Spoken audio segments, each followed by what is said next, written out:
Bleak House by Charles Dickens. Chapter 1. In Chancery.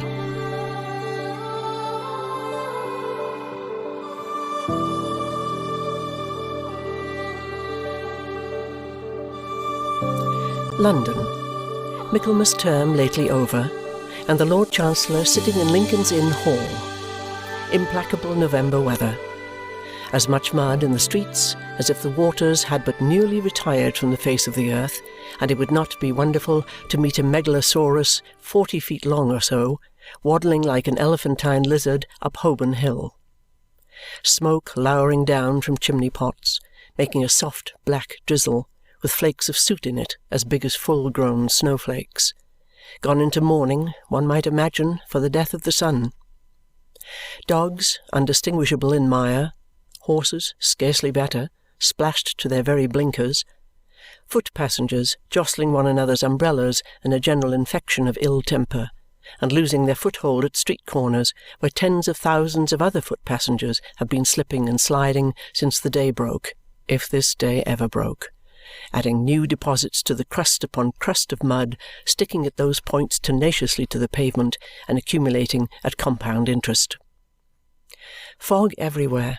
Fog up the river, where it flows among green aits and meadows. Fog down the river, where it rolls defiled among the tiers of shipping and the waterside pollutions of a great and dirty city. Fog on the Essex marshes. Fog on the Kentish heights. Fog creeping into the cabooses of collier brigs. Fog lying out on the yards and hovering in the rigging of great ships. Fog drooping on the gunwales of barges and small boats.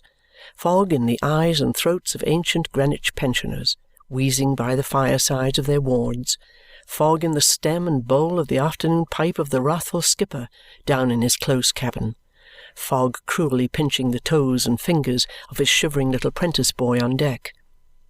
Chance people on the bridges, peeping over the parapets into a nether sky of fog, with fog all round them, as if they were up in a balloon and hanging in the misty clouds. Gas looming through the fog in divers places in the streets, much as the sun may, from the spongy fields, be seen to loom by husbandman and ploughboy. Most of the shops lighted 2 hours before their time, as the gas seems to know, for it has a haggard and unwilling look. The raw afternoon is rawest, and the dense fog is densest, and the muddy streets are muddiest near that leaden-headed old obstruction, appropriate ornament for the threshold of a leaden-headed old corporation, Temple Bar. And hard by Temple Bar, in Lincoln's Inn Hall, at the very heart of the fog, sits the Lord High Chancellor in his High Court of Chancery. Never can there come fog too thick. Never can there come mud and mire too deep to assort with the groping and floundering condition which this High Court of Chancery, most pestilent of hoary sinners, holds this day in the sight of heaven and earth. On such an afternoon, if ever, the Lord High Chancellor ought to be sitting here, as here he is, with a foggy glory round his head, softly fenced in with crimson cloth and curtains, addressed by a large advocate with great whiskers, a little voice, and an interminable brief, and outwardly directing his contemplation to the lantern in the roof, where he can see nothing but fog. On such an afternoon some score of members of the High Court of Chancery Bar ought to be, as here they are, mistily engaged in one of the 10,000 stages of an endless cause, tripping one another up on slippery precedents, groping knee-deep in technicalities, running their goat-hair and horsehair warded heads against walls of words, and making a pretence of equity with serious faces, as players might. On such an afternoon, the various solicitors in the cause, some 2 or 3 of whom have inherited it from their fathers, who made a fortune by it, ought to be, as are they not, ranged in a line in a long matted well, but you might look in vain for truth at the bottom of it. Between the registrar's red table and the silk gowns, with bills, cross-bills, answers, rejoinders, injunctions, affidavits, issues, references to masters, masters' reports, mountains of costly nonsense piled before them. Well may the court be dim, with wasting candles here and there. Well may the fog hang heavy in it, as if it would never get out. Well may the stained-glass windows lose their colour and admit no light of day into the place. Well may the uninitiated from the streets who peep in through the glass panes of the door be deterred from entrance by its owlish aspect and by the drawl languidly echoing to the roof from the padded days where the Lord High Chancellor looks into the lantern that has no light in it and where the attendant wigs are all stuck in a fog-bank. This is the Court of Chancery, which has its decaying houses and its blighted lands in every shire, which has its worn-out lunatic in every madhouse and its dead in every churchyard, which has its ruined suitor with his slipshod heels and threadbare dress borrowing and begging through the round of every man's acquaintance, which gives to moneyed might the means abundantly of wearying out the right, which so exhausts finances, patience, courage, hope, so overthrows the brain and breaks the heart, that there is not an honourable man among its practitioners who would not give, who does not often give, the warning, "Suffer any wrong that can be done you, rather than come here." Who happened to be in the Lord Chancellor's court this murky afternoon besides the Lord Chancellor, the counsellor in the cause, 2 or 3 counsel who are never in any cause, and the well of solicitors before mentioned? There is the registrar below the judge, in wig and gown, and there are 2 or 3 maces, or petty bags, or privy purses, or whatever they may be, in legal court suits. These are all yawning, for no crumb of amusement ever falls from Jarndyce and Jarndyce, the cause in hand, which was squeezed dry years upon years ago. The shorthand writers, the reporters of the court, and the reporters of the newspapers invariably decamp with the rest of the regulars when Jarndyce and Jarndyce comes on. Their places are a blank.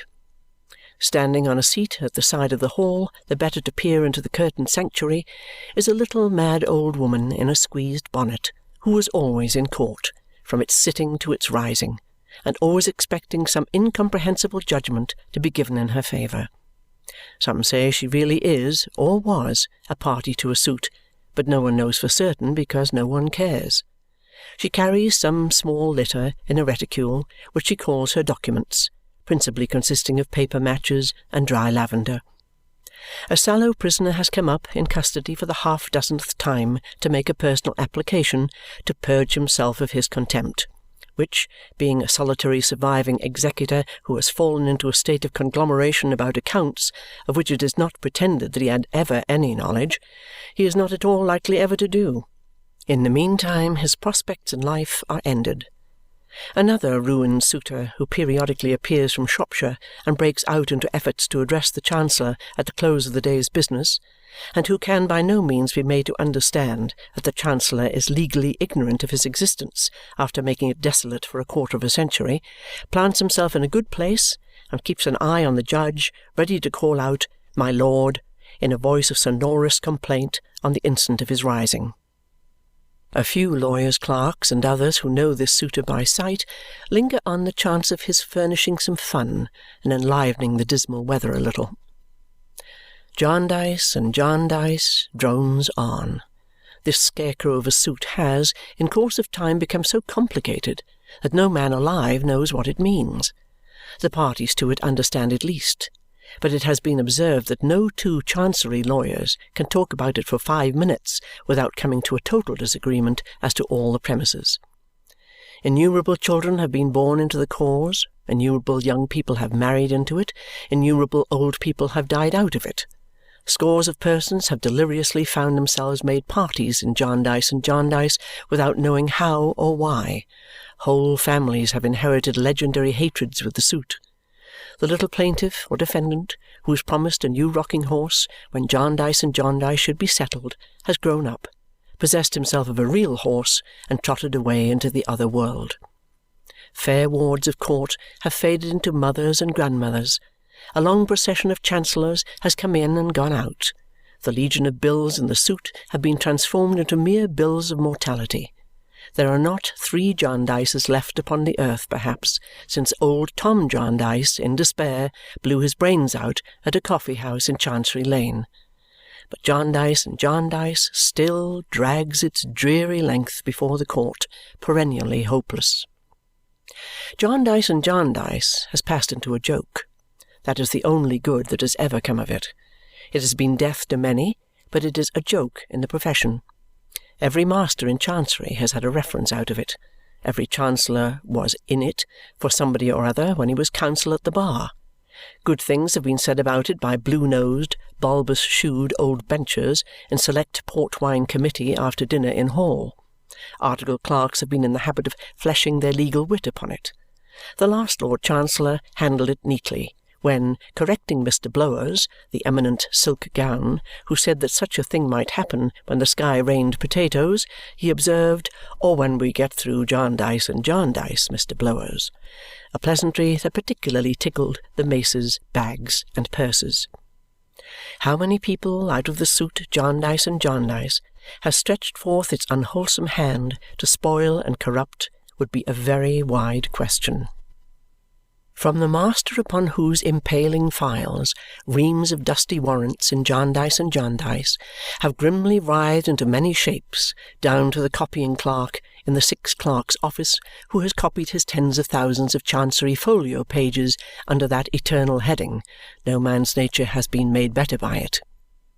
In trickery, evasion, procrastination, spoliation, botheration, under false pretences of all sorts, there are influences that can never come to good. The very solicitors' boys who have kept the wretched suitors at bay by protesting time out of mind that Mr. Chisel, Mizzle, or otherwise was particularly engaged and had appointments until dinner may have got an extra moral twist and shuffle into themselves out of Jarndyce and Jarndyce. The receiver in the cause has acquired a goodly sum of money by it, but has acquired, too, a distrust of his own mother and a contempt for his own kind.